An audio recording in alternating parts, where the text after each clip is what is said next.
Bale, eskerrik asko gaurko eguna antolatu duzuen dan hori. Irantzu Ibañez Espinosa naz, eta Andoni Duque Inguntzarekin batera alo arkitektura osatzen dut. Eta oraingo honetan bizi duguzan etxe bizitzen inguruko geure ardurak pasatuko rotez, ezta? Ez teko zue sentsazioak danak etxe berdinetan bizi garela?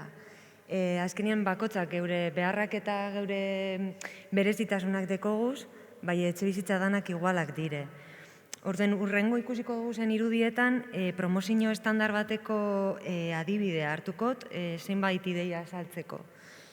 Planoa agertzen danean, seguru asko oso ezaguna ingo jatzuela, ze gaur egun babes ofizialeko etxe bizitzak, geure lagunen bat, seguro lango etxe bizitzaren baten bebai bizi dala, ez da?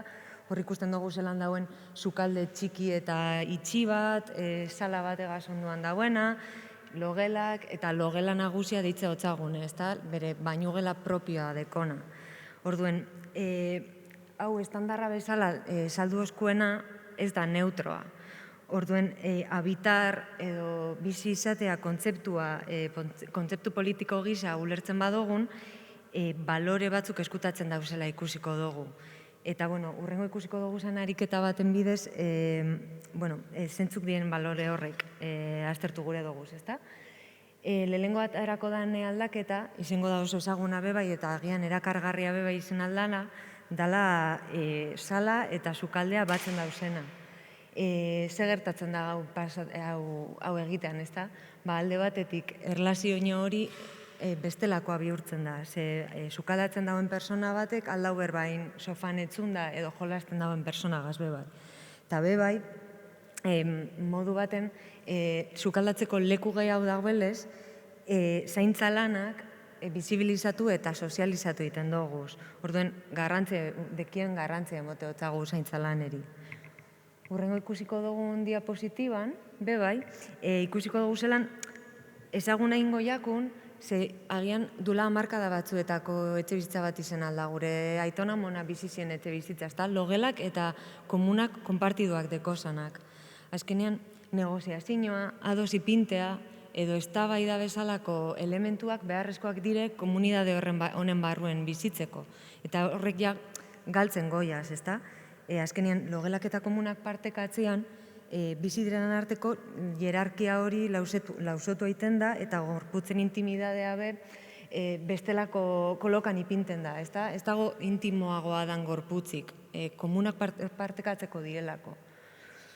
Urrengoko ikusiko dugune aldaketan, apurbet ikusi gure duguna da, zer gertatzen dan, bebai armairuak gure logelatik kanporatzen dugu zenean, ezta? Azkenean pasilloa, eratzen baldin badan horrelako bestidore komun batean. Eta ganera, espazio horreri batzen badotzagu labadora eta esekitzeko erabilera, bebai. Lehen sukaldea sozializatu dugun moduen hamen zaintzalan horrek zabaldu egiten dire, espazio askoz duinago batean egiten dire. Eta orduen zaintzalanak, barriro garrantzia emote dutzagu. Eta bestidore komun honen ideiagaz jarraituta, ikusten dugu beti logeletan badauela bebai ikasi edo ikasteko espazio bat. Urrengoko pentsatu dugun aldaketa txikia da, segertatzen den espazio hori bebai, estudio hori bebai, era komunean partekatzen badugu. Zelan lan munduan, azkenean talde lana da gaur egun goraipatzen dana.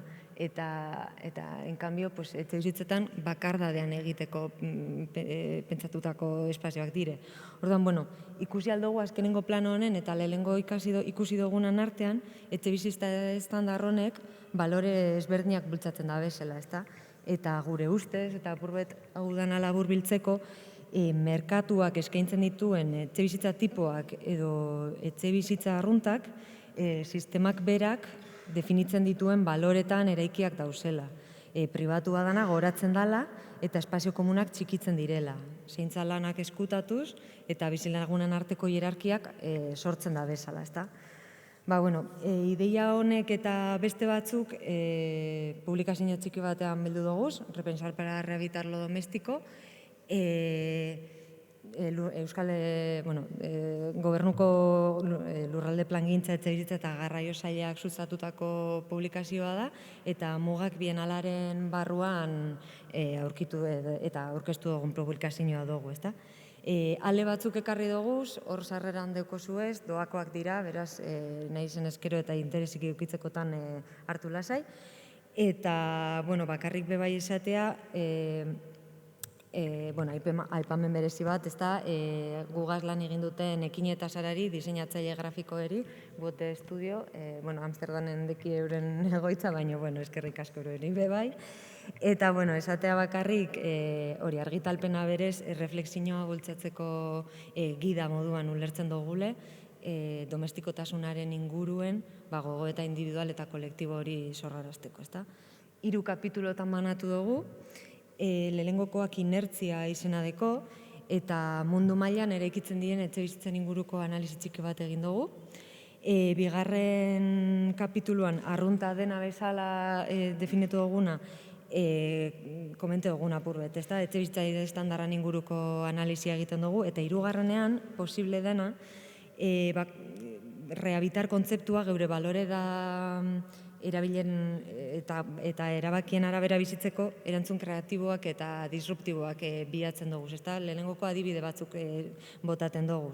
Eta hola naskar-askar, orain bukatzeko 3. kapitulu honetan adibidez lantzen dugu zen kontzeptuen artetik konforta izendatzearren, ikusiko dugu plano bat, zelan konforta bebai, kontzeptu politiko gisa ulertuta, marketing kanpaina baten bidez ezauskuen konforta 20 gradu ziela, ezta? Etxebizitza baten barnean eukin beharreko konforta hori zala. TAC arkitektura estudioak, onango proposamen honetan, egiten dauena da kalefaktatu gabeko barne terraza bat eratu. Eta orduen gradiente ezberdinetan antolatzen den etxe bizitza bat aurkezten dozku, ezta? Azkenean, aurrezpen energetikoa da hemen helburu nagusie eta geure gorputzak sentsazio ezberdinak bizitzea, ezta? Eta krisi klimatikoaren arira, hori, konforta zelan berdefinitu egiten dan, eta hori, planteamendu guztiz ekologiko bat dala. Eta, konfortaz beste hori esan dakoa, bestelako kontzeptu batzuk bebai landu doguz, baina, hori, domestikotasuna deseraiki nahi zen dugula, bakoitzaren baloretara moldatutako etxe bizitzak diseinatu alizateko. Eskerrik asko.